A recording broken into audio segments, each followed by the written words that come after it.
UP और उत्तराखंड की खबरों के लिए एबीपी गंगा को सब्सक्राइब करें और बेल आइकन दबाएं। प्रयागराज में आरएसएस की बैठक का आज दूसरा और आखिरी दिन था, जहां अयोध्या में भव्य राम मंदिर बनाने को लेकर कई अहम फैसले लिए गए। इस बैठक में कई सुझाव भी सामने आए, जिनका इस्तेमाल आने वाले दिनों में किया जाएगा। लेकिन सबसे खास बात रही संघ प्रमुख मोहन भागवत की समरसता बढ़ाने और स्वरोजगार बढ़ाने पर जोर देने की अपील। उनकी अपील दरअसल इसलिए अहम हो जाती है क्योंकि माना जा रहा है कि इसके पीछे संघ का प्लान पूर्वांचल काम कर रहा है।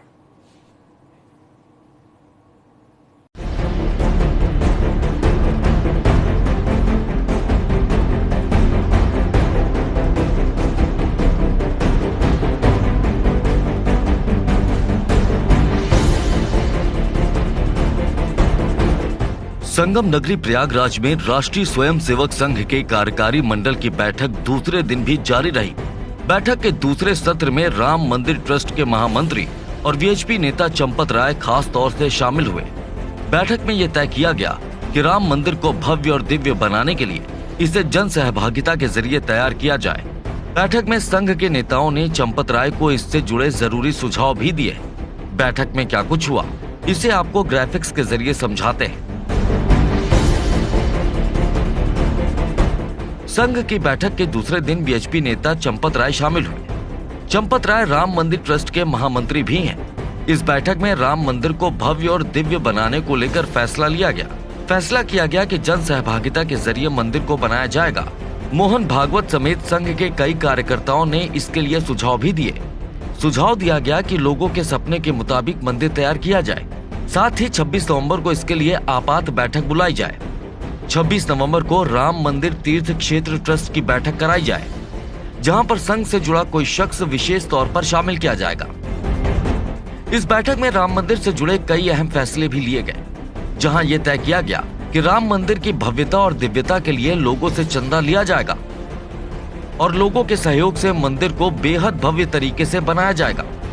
ये भी तय किया गया कि मंदिर निर्माण के काम में तेजी लाई जाएगी। आपको ये भी बताते हैं कि आज हुई संघ की बैठक में किन किन मुद्दों पर बात हुई।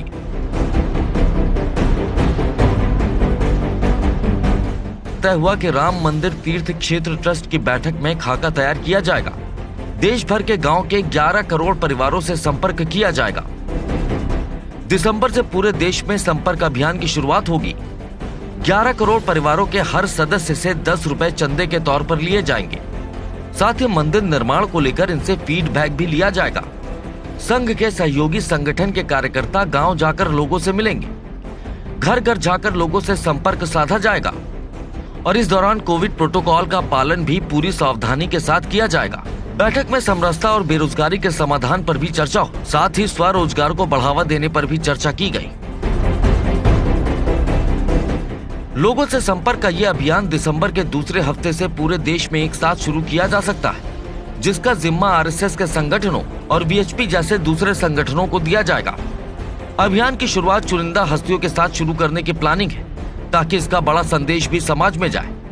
इसमें सामाजिक समरसता का भी ध्यान रखा जाएगा, ताकि समाज के निचले पायदान और उपेक्षित तबके के लोगों की सहभागिता भी बढ़ाई जा सके।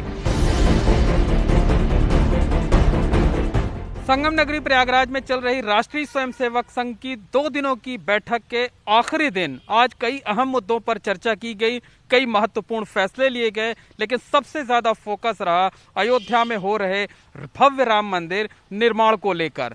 चर्चा ये की गई, तय ये किया गया कि अयोध्या में राम मंदिर का जो निर्माण हो रहा है उसे बेहद भव्य तरीके से किया जाना है और उसमें जन सहभागिता बढ़ानी है, यानी आम भारतवासियों का, आम सनातन धर्मियों के सपनों का मंदिर होना चाहिए। आज की इस अहम बैठक में, संघ की बैठक में, जो राम मंदिर ट्रस्ट के महामंत्री हैं, विश्व हिंदू परिषद के नेता हैं चंपत राय, वो खास तौर पर शामिल हुए। वो तकरीबन बैठक में 2 घंटे तक रहे।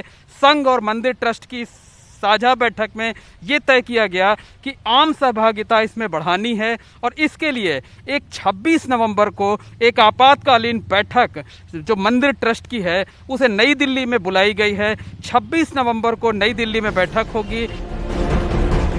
वहीं प्रयागराज में हो रही संघ की बैठक को सियासी रणनीति का हिस्सा भी माना जा रहा है। साल 2022 में यूपी में विधानसभा चुनाव होने हैं और बीजेपी ने इसके लिए तैयारी भी शुरू कर दी है।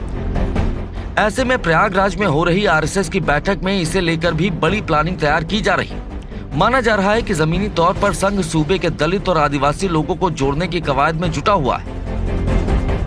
दलित वर्ग का वोट अगर बीजेपी के लिए पक्का हो जाता है तो बीजेपी 2022 में एक बार फिर आसानी से सरकार बना सकती है।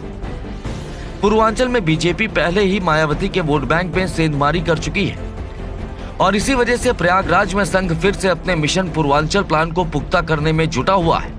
प्रयागराज से मोहम्मद मोइन के साथ ब्यूरो रिपोर्ट, एबीपी गंगा।